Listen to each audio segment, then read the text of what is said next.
गेलेल्या एक एक मार्क मिळवण्यासाठी एमपीएससी 10 पुस्तकं एक्स्ट्रा वाचावे लागतात। हे सोपं नाही आहे। आणि हे जे म्हणतात ना की तुम्हाला आरक्षण कशाला पाहिजे, याच्यामुळे पाहिजे। आपल्या मला सांगा, जर 3 वेळेस PSI मी 3 मार्कांनी नापास झालो, 2 मार्कांनी नापास झालो, 1 वेळेस 5 मार्कांनी मेन्स नापास झालो। एक लॉयर PSI म्हणून चांगला असू शकतो का त्याच्यापेक्षा 10-15 मार्क कमी घेतलेला माणूस PSI म्हणून चांगलं काम करू शकतो? इन्व्हेस्टिगेशन कोण चांगलं करू शकतो मला सांग? लॉयर करू शकतो का BA झालेला एक 15-20 मार्क कमी घेतायला घेऊ शकतो? जी खंत आहे ना सर, ही ज्यांना भोगली ना तो सांगू शकतो। जर भोगलंय जे जरांगे पाटील इथं बसलेत आणि हे जे आलेत ना, हे 500-500 रुपये देऊन लोक आलेले नाही। पंतप्रधानाच्या याला पण सभेला 500,000 रुपये देऊन लोक आणावं लागत आहे। फुकट आलेले लोक आहेत। मला सांगतो तर माझ्या घरी फक्त माझी मुलगी आणि बायको आहे, माझे आई वडील वारलेले आहे, मॅरिड आहे मी, पण मला ते येता नाही आलं 2-3 दिवस, त्यांना सण होता आणि त्यांना घर सोडून कसं आहे, पण तेही सगळं काढून मी या ठिकाणी फक्त सांगायला की यांच्या वेदना मी समजू शकतो, यांच्या वेदना मी समजतो, कारण मी त्या फील केल्यात, मी त्या भोगल्या। त्याच्यामुळे OBC मधून आरक्षण देणं गरजेचं आहे। SCBCचं आरक्षण घेऊ नका। राष्ट्रवादी आणि काँग्रेस भांगार आहे, भांगार।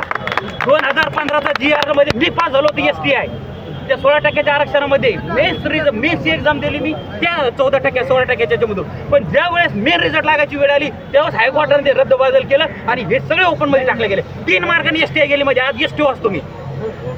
विषय तसा नाही आहे, आजही लॉयर म्हणून आहे, आजही लॉयर म्हणूम करणार, पण प्रशासनात जाण्याची हौस कोणाला नसते, कोणाला असते? पगार सगळं शासन देणार, काम तुम्ही लोकांसाठी करणार, ही एक ऊर्जा होती माझ्यामध्ये, म्हणून मी प्रशासनात मध्ये गेलो होतो। माझे वडील क्लास 2 होते सर ऑफिसर। त्यामुळे हे जे आहे हे दुःख आहे, हे सगळे दुःख आहे चेहऱ्यावर घेऊन आलेलं आहे। मोठं दुःख झालं तेवढं जाऊ मागे वारे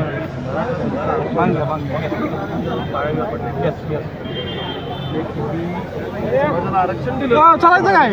त्यावेळेस जरांगे पाटलांबरोबर आपल्या घडामोडी आपल्याला माहित नाही ना, आपल्या घडामोडी काय माहित आहे? मुख्यमंत्री जरी एकनाथ शिंदे जरी असतील, परंतु त्या ठिकाणी फडणवीस पण आहेत मागे। मागच्या घडामोडी घडायला त्या जरांगे पाटलांना तरी काय माहित? ते बिचारे त्यांच्यावर विश्वास ठेवून वगैरे ते घेऊन GR घेऊन गेलेत, पण मागच्या घडामोडी पडद्यामागच्या घडामोडी आपल्याला माहित नाही। नाही नाही नाही असं होत नाही सर, कारण तुम्हाला कळत नाहीये, चेहरा वेगळा आहे, मागून चालवणार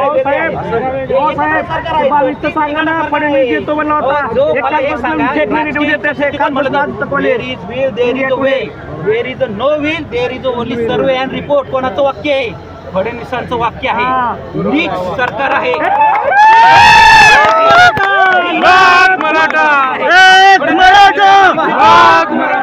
फडणवीसांना मी सांगू इच्छितो, 132 जे तुमचे आमदार आलेले आहेत ते मराठ्यांनी मतदान केल्यामुळे आलेले आहेत। त्या ज्या गरीब ज्या आहेत त्या तुम्ही बहिणी म्हणता, त्या पण मराठ्याच्या बहिणी आहेत। जर यावेळेस धोका झाला तर निवडणुका परत येणार आहे। ओपन चॅलेंज माझं, यानंतर तुम्ही बहुमतात जर येऊन दाखवलं तर मी तुम्हाला चॅलेंज करतो, चॅलेंज। तुम्ही मराठ्यांना काय बघितलं? अरे मराठा असा आहे, जर त्याच्या मनात नसेल ना तर स्वतःच्या भावाला सख्या उभा करतो आणि पाडतो, असं आहे मराठा। आणि जर त्याच्या मनात असलं तर अंगावरचे कपडे जो काढून द्यायला फक्त त्याला गोडीत घ्या, फक्त त्याला गोडीत घ्या, त्याला आडत फक्त तुम्ही बातमी शिंदे मनाने निर्मळ आहे, शिंदे हे एक भावुक व्यक्ती आहे, भावनाशील व्यक्ती आहे, कपटी धूर्त नाही आहे। फडणवीस हे स्वतः ॲडव्होकेट आहे, मी पण ॲडव्होकेट आहे। ॲडव्होकेटच्या चाली, वकिलीच्या चाली मला चांगल्या कळतात, ते मला सांगायची गरज नाही। त्याच्यामुळे परत एकदा सांगतो, हा जो बांधव आलेला आहे, ॲटलिस्ट 1 ते 2 दिवसामध्ये जरांगे पाटलांची तब्येत खालवत चाललेली आहे। आमचा राजासारखा माणूस, आमचा देव त्या ठिकाणी आम्ही पाण्यात ठेवलेले आहे। अजून त्यांच्या शरीराबरोबर खेळू नका। 2 दिवस उपाशी राहिले ना तुमची हालत बुरी होतील, तुमचं वजन किती कमी होतील। तुम्ही एकदा फडणवीस साहेबांना म्हणा 2 दिवस उपाशी राहा, त्याच्यामुळे त्याच्या भावनाबरोबर खेळू नका। आणि हैदराबाद गॅजेट लागू करून आपल्या मराठवाड्यातल्या यांना द्या, बाकीचा वेळ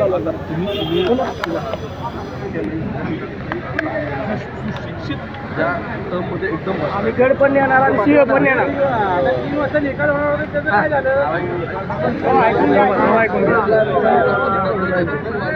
मुंबईतले कालपासून त्यांचं नेरेटिव्ह चालू आहे, न्यूज बंद झाला, न्यूज बंद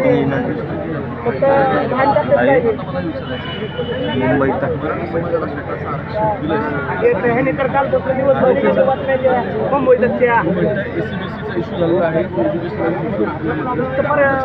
नको असतो ॲट द एंड मराठा शिकले पाहिजे, त्यांना द्यायला पाहिजे किंवा त्यांना त्यांचं मला असं वाटतं एज्युकेशनल आणि त्यांचं या गोष्टी एका लेवलला आल्या पाहिजे. बाईट थोडीशी मोठी होईल प्लीज ही दाखवा सर, ही बाईट दाखवा मोठी होईल, हा मोठी होईल.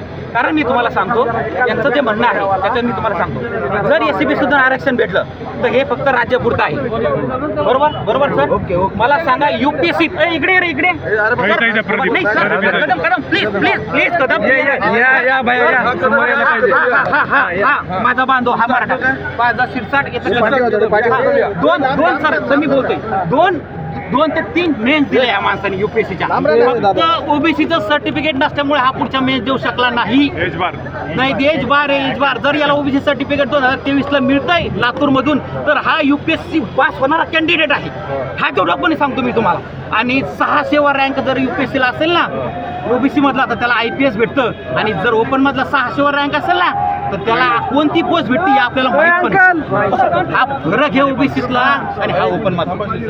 अंकल पासवर्ड काय पासवर्ड पासवर्ड नंतर विचार रे.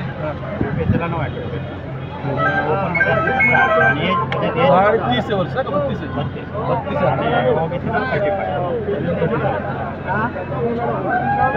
बाकी तर ते तर जाऊ द्या. आरक्षणाची गरज त्यामुळे वाटते का?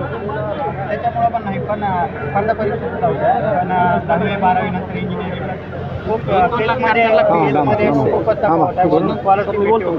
आम्ही बोलतो एवढं डोनेशन भरणं होत नाही शेतकऱ्याला. थोडे पाठी मागे जरा मागे. नीटचे एक्झाम आहे, JRE ची एक्झाम आहे, SSC स्टाफ सिलेक्शनच्या कमिशनची एक्झाम आहे. केंद्रातल्या सगळ्या यांना फडणवीस आपल्याला कुठं आरक्षण देणार आहे? ते SCBCचं काय कुठं घेऊन बुजायचं की याला वर केंद्रात याला काळ कुत्र विचारतं की SCBCला ओबीसीत पाहिजे ओबीसीत, कारण अशा कमीत कमी शेकडो एक्झाम आहे सर.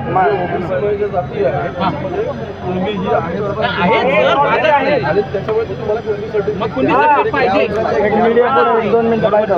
यस सर पाहिजे.